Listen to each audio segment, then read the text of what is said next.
उस दूसरे के धर्मों का भी बराबर सम्मान करते हैं। हम मानवता की जहां रक्षा करते हैं तो हम जाति धर्म संप्रदाय से ऊपर उठ करके बात करते हैं। हमारे लिए सभी अपने हैं।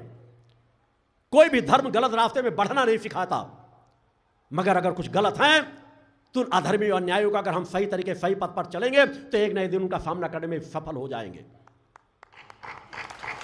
आज अनेकों लोगों को देखा जाता है कि गौरक्षा की जो बात करते हैं, बड़े बड़े नारे लगाते हैं, गौरक्षा के लिए हम ये कर देंगे वो कर देंगे।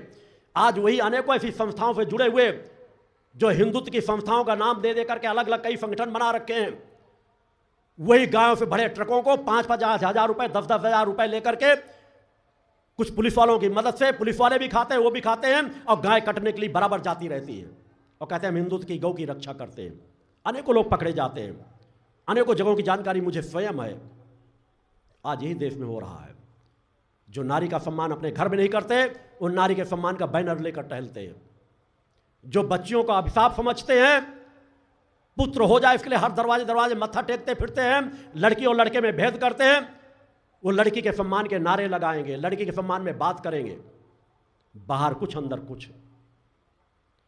न वे नारी का सम्मान करते हैं, नारी का सम्मान कर रहे होते तो कार्य कुछ दूसरे कर रहे होते। आज सब तरफ पतन है, न नारी का सम्मान हो रहा है, न नर का सम्मान हो रहा है। सिर्फ लुटेरे अपनी एक यूनिट बना रखे हैं। मात्र 10-20 हजार लोग जो अधर्मी अन्याय प्रवृत्ति के हैं, पूरे देश पर एकदम से कब्जा करके रख रखा है। अनेकों क्षेत्र में एक से कुछ राजनेता ऐसे मिल जाएंगे कि उस क्षेत्र में कोई आवाज नहीं उठा सकता, उनके खिलाफ आप चुनाव नहीं लड़ सकते। ये पंचायतों से लेकर के सांसद विधायकों तक की स्थिति यही हाल है। क्या आज अनेकों ऐसे लोग मिल जाएंगे कि आप उस क्षेत्र में चुनाव लड़ना चाहो तो हो सकता है आपको मरवा दे, मगर कहीं ना कहीं आपको संगठित होना पड़ेगा। इन अधर्मियों और न्यायों की शक्ति अपने आप आपस में लड़ लड़ के शक्ति क्षीण होती चली जाएगी।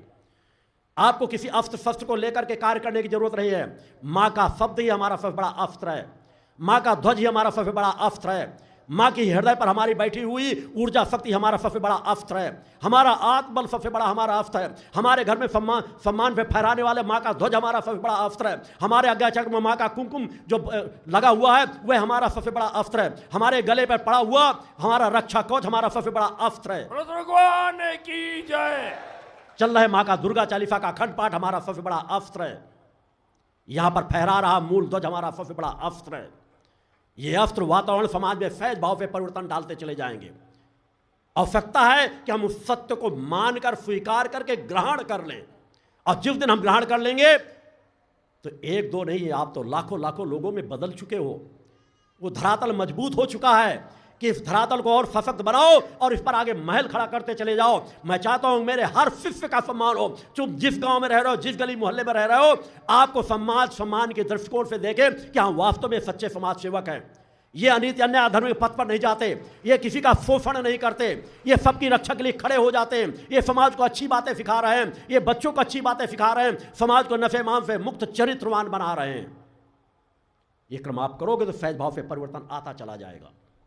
आवश्यकता है निष्ठा विश्वास उस पथ पर चलो, अपने कर्तव्य का पालन करो, ईमानदारी का जीवन जियो, सच्चाई का जीवन जियो, धर्म रक्षा राष्ट्र रक्षा मानवता की सेवा के लिए अपने आप को समर्पित करो। यह आश्रम आपका है, संगठन आपका है, और राष्ट्र रक्षा के लिए भारतीय सचेतना पार्टी आपकी है। तीनों धाराओं पर निष्ठा विश्वास से समर्पित भाव से धीरे धीरे इनकी नींवों को मजबूत करो। मैं एक लंबी यात्रा के लिए आपको बढ़ा रहा हूं, जो मैं तत्काल कोई